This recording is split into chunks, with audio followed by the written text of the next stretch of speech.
প্রিয় শিক্ষার্থী, বিজ্ঞপ্তি প্রকাশ করা হয় যে ত্রিপুরা রাজ্য সরকার এবং পশ্চিমবঙ্গের সুনামধন্য কিছু কলেজের যৌথ প্রচেষ্টায় ও উদ্যোগে গত বছরের ন্যায় এবছরও সম্পূর্ণ বিনামূল্যে ত্রিপুরা সরকারের আর্থিক সহযোগিতায় 2021-23 শিক্ষাবর্ষে বিএড ডিএলএড কোর্সের ভর্তির জন্য সরাসরি কাউন্সেলিং করা হবে। আগ্রহী ছাত্রছাত্রীদের নিম্নলিখিত কাগজপত্রগুলোর স্বপ্রত্যায়িত 3 কপি নিয়ে উপস্থিত হতে বলা হচ্ছে। যেহেতু এখানে কথা আছে যে ত্রিপুরা রাজ্য সরকার এবং পশ্চিমবঙ্গের সুনামধন্য কিছু কলেজের যৌথ প্রচেষ্টা এবং উদ্যোগে ত্রিপুরা সরকারের আর্থিক সহযোগিতায় ভর্তি করা হবে, এক্ষেত্রে অনেক শিক্ষার্থীরা সেখানে উপস্থিত ছিলেন কাউন্সিলিংয়ে। কারণ ত্রিপুরা রাজ্য সরকারের আর্থিক সহযোগিতায় সেখানে ভর্তি করা হচ্ছে, অর্থাৎ ছাত্রছাত্রীদের কোনো পয়সা দিতে হবে না। যে স্কলারশিপ অ্যামাউন্ট পাওয়া হবে সেই টাকা দিয়ে কোর্স কমপ্লিট করিয়ে দেওয়া হবে। আচ্ছা, কথা হচ্ছে ত্রিপুরা রাজ্য সরকার এর আর্থিক সহযোগিতা এবং ত্রিপুরা রাজ্য সরকারের প্রচেষ্টায় সেটা হচ্ছে। পরে যাচ্ছি পরের কথায়।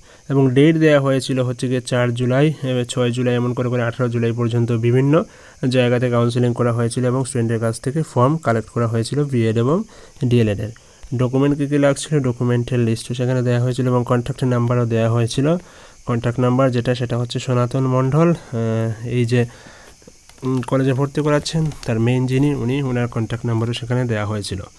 এবং প্রথম রাউন্ড এটা ভর্তি হওয়ার পর সেকেন্ড রাউন্ডে এই জাস্ট অগাস্ট মাসে একটা এমন বিজ্ঞপ্তি প্রকাশ করা হয়েছে, এমন একটা লিফলেট জারি করা হয়েছিল যে কলেজে সিটগুলো ফুলফিল হয়নি, আবার ভর্তি করা হবে। এক্ষেত্রে ডিএলএডে বেশি স্টুডেন্ট নেওয়া হবে, কারণ আগের বার যেহেতু বিএড ডিএলএড দুটোই ছিল, বিএডে ম্যাক্সিমাম স্টুডেন্ট অ্যাডমিট হয়েছে, তো ডিএলএড যে কলেজগুলো ছিল সেই কলেজগুলোতে সাফিসিয়েন্ট স্টুডেন্ট ওনারা পাননি, তাই ডিএলএডে আবার ভর্তি করবেন বলে একটা নোটিশ জারি করেছিলেন আর একটা লিফলেট প্রচার করেছিলেন। সেই লিফলেটটা আবার দেখিয়ে দিচ্ছি।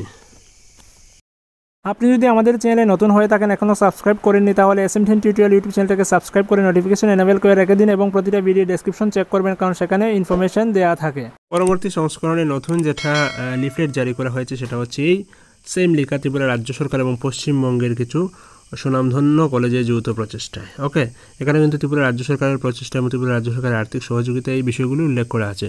এবং নতুন যে ডেট শিডিউল দেওয়া হয়েছে সেগুলো ছিল যে 9 আগস্ট দুটো জায়গায় হচ্ছে বামুঠিয়া এবং তেলিয়ামুড়া টাউন হলে, 10 আগস্ট দুটো জায়গায় হচ্ছে গিয়ে খুয়াই এবং পানিসাগর টাউন হলে, 11 আগস্ট দুটো জায়গায় হচ্ছে কাঞ্চনপুর এবং ধর্মনগর নয়াপাড়া ইংলিশ মিডিয়াম স্কুলে।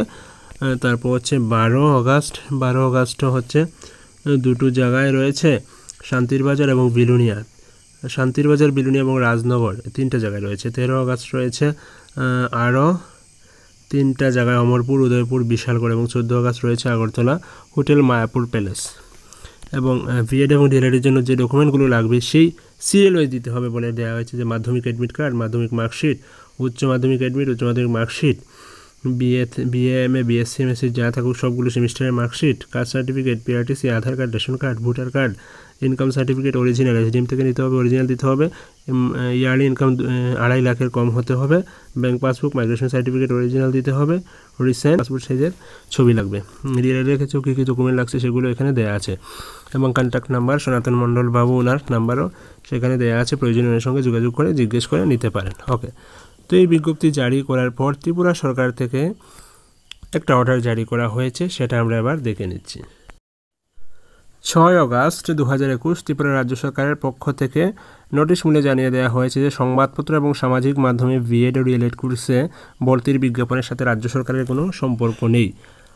ওই দিনই পত্রিকায়ও, দৈনিক সংবাদ পত্রিকায়ও এই বিষয়ে লেখা হয়েছে, বিএড ডিএলএড সহ নার্সিংয়ের বিভিন্ন কোর্সে ভর্তির ব্যাপারে যে বিজ্ঞাপন দেওয়া হচ্ছে সেক্ষেত্রে রাজ্য সরকারের শিক্ষা দপ্তরের কোনো অনুমোদন নেই বলা হয়েছে। এবং এক্ষেত্রে অনেক জায়গাতে কাউন্সেলিং সেট করা হয়েছিল, সেগুলো ক্যান্সেল করে দেওয়া হয়েছে।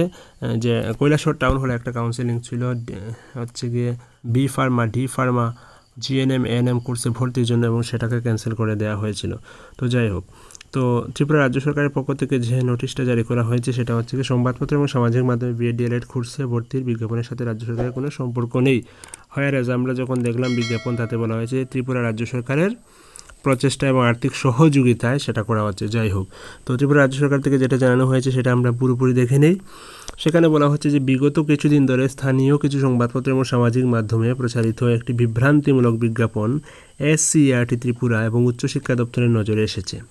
এসসিইআরটির অধিকর্তা আজ এক বিজ্ঞপ্তিতে জানিয়েছেন, সংবাদপত্র এবং সামাজিক মাধ্যমে প্রচারিত ত্রিপুরা রাজ্য সরকার এবং পশ্চিমবঙ্গের সুনামধন্য কিছু কলেজের যৌথ প্রচেষ্টায় ও উদ্যোগে গত বছরের ন্যায় এবছরও সম্পূর্ণ বিনামূল্যে ত্রিপুরা সরকারের আর্থিক সহযোগিতায় 2021 থেকে 23 শিক্ষাবর্ষে বিএড এবং ডিএলএড কোর্সে ভর্তির জন্য সরাসরি কাউন্সেলিং করা হবে শীর্ষক এই বিজ্ঞাপনটির সাথে ত্রিপুরা সরকারের উচ্চশিক্ষা দপ্তর এবং এসসিইআরটির কোনো সম্পর্ক নেই।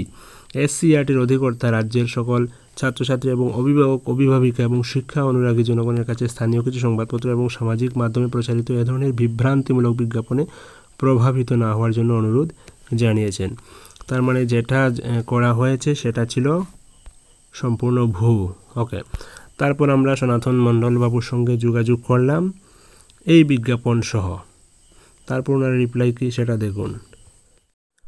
সনাতন বাবুর সাথে ফোনে কথা হয় এবং আমরা চাইছিলাম যে ত্রিপুরা সরকার থেকে ওনাদের যে পারমিশন দেওয়া হয়েছে সেই কপিটা দেখানোর জন্য। তো উনি একটা নোটিশ জারি করেছেন, জরুরি নোটিশ।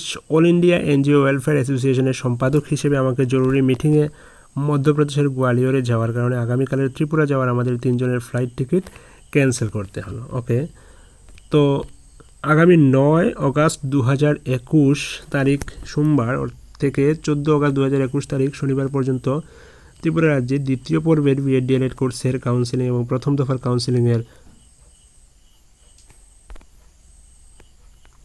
একেবারে নিচে চলে গেছি, আমি উপরে চলে আসছি। হ্যাঁ, প্রথম দফার কাউন্সেলিংয়ে স্টুডেন্টদের পেন্ডিং ডকুমেন্টস নেওয়ার কাজ উপযুক্ত কারণে 1 সপ্তাহ পিছিয়ে দেওয়া হলো। অর্থাৎ 9 তারিখ থেকে যে সেকেন্ড দফার যে আবার নোটিশ জারি করেছিলেন বা লিফলেট জারি করেছিলেন যে 9 তারিখ থেকে 14 তারিখ পর্যন্ত বিভিন্ন জায়গাতে কাউন্সেলিং করা হবে, সেটা ক্যান্সেল করতে হলো। সেটা আগামী 9 তারিখ করতে পারছেন না। তো সেটা 14 অগাস্ট তারিখ শনিবার উনি জানিয়ে দেবেন পরবর্তী নতুন স্থান এবং সময়সূচি। ওকে, তারপর বলা হচ্ছে তবে কাউন্সেলিংয়ের সময়সূচি পিছিয়ে আনুমানিক 16 অগাস্ট থেকে করা হতে পারে। 16 অগাস্ট সোমবার থেকে 21 অগাস্ট পর্যন্ত হতে পারে, তবে সেটা নোটিশ অনুযায়ী জানিয়ে দেওয়া হবে। এবং বলা হচ্ছে যে উনি শেয়ার করেছিলেন গ্রুপে NCT recognized copy, West Bengal university এবং ওয়েস্ট বেঙ্গল বোর্ডের অ্যাফিলিয়েশন কপি সহ প্রয়োজনীয় কিছু স্টিল ফটো গ্রুপে দেওয়া হয়েছিল। সেটা দেখে ইনস্টিটিউশনটা সরকারি অনুমোদিত কিনা সেটা যাচাই করার জন্য। ওকে, ইনস্টিটিউশন সরকারি অনুমোদিত হতে পারে, বাট আমাদের রাজ্য সরকারের পারমিশন আছে কিনা না সেটা আমরা চাইছিলাম। তারপর হচ্ছে তোমাদের অনেকের মধ্যেকার সংবাদ পত্রিকায় দেওয়া কিছু ভ্রান্তি কাটাতে আমরা দ্বিতীয় দফায় কাউন্সেলিংয়ের সময় তোমাদের রাজ্য সরকারের পক্ষ থেকে আমাদের প্রতিষ্ঠানকে দেওয়াতে তুলে দেওয়া হবে। ওকে, সেটাই আমরা চাইছিলাম। তো বলছেন সেকেন্ড টাইম যখন আসবেন তখন রাজ্য সরকার থেকে যে অনুমতিপত্র দেওয়া হয়েছে সেটার জেরক্স কপি পাঠিয়ে দেখাবেন। তো শুধু জেরক্স দেখালে হবে না, জেরক্স কপি আমরা নেব। জেরক্স কপি নিয়ে সেটা যে ফাইল নাম্বার থাকবে, মেমো নাম্বার থাকবে, সেটা আমরা ভেরিফাই করব। অফিসের সঙ্গে যোগাযোগ করে ভেরিফাই করে দেখব যে সেটা অথেন্টিক নাকি ফলস একটা কপি ওনারা দেখাচ্ছেন। যদি অথেন্টিক হয় তারপর কী স্টেপ নিতে হবে সেটা হচ্ছে কথা। আদারওয়াইজ কিন্তু এই কোর্সে ভর্তি হলে হয়তো স্টুডেন্ট বেনিফিট নাও পেতে পারেন কোনো ধরনের। ওকে, তারপর হচ্ছে ভুয়ো প্রতিষ্ঠান এবং সঠিক প্রতিষ্ঠানের মধ্যে ফারাক বুঝতে পারলে আমাদের প্রতি তোমাদের বিশ্বাস ভরসা অনেকটাই বেড়ে যাবে। সেটা অবশ্যই, যদি ভুয়ো প্রতিষ্ঠান না হয়, রাজ্য সরকার থেকে এনওসি নিয়ে থাকেন, পারমিশন নিয়ে থাকেন, তাহলে তো কোনো সমস্যা নেই। তোমরা যারা এখন অরিজিনাল ইনকাম সার্টিফিকেট এবং বিএড স্টুডেন্ট যারা এখন অরিজিনাল মাইগ্রেশন সার্টিফিকেট সংগ্রহ করতে পারেনি তারা কয়েক সপ্তাহের মধ্যে অবশ্যই করে নেবে। তো মাইগ্রেশন যারা এখনও জমা দেননি বর্তমানে কিন্তু জমা দেবেন না। সব ঠিকঠাক হলে সব বুঝে শুনে তারপর মাইগ্রেশনটা ওনাদের হাতে তুলে দেবেন। যেহেতু অরিজিনাল দিতে হচ্ছে তো এই মুহূর্তে অরিজিনাল দেবেন না। তো আজকে এই ছিল আপডেট। পরবর্তী যখন কোনো আপডেট পাবো আপনাদের সঙ্গে অবশ্যই শেয়ার করবো, সেই জন্য SMDN টিউটোরিয়াল ইউটিউব চ্যানেলের সঙ্গে থাকবেন। আর আপনার কাছে যদি কোনো আপডেটের ইনফরমেশন থাকবে, যদি থাকে বা যদি আসে যে আমার কাছে নেই, তাহলে অবশ্যই আমার সঙ্গে শেয়ার করবেন। আমার হোয়াটসঅ্যাপ নাম্বার ভিডিও ডিসক্রিপশন বক্সে দেওয়া আছে, তাছাড়া স্ক্রিনের মধ্যেও পেয়ে গেছেন। ধন্যবাদ সবাইকে।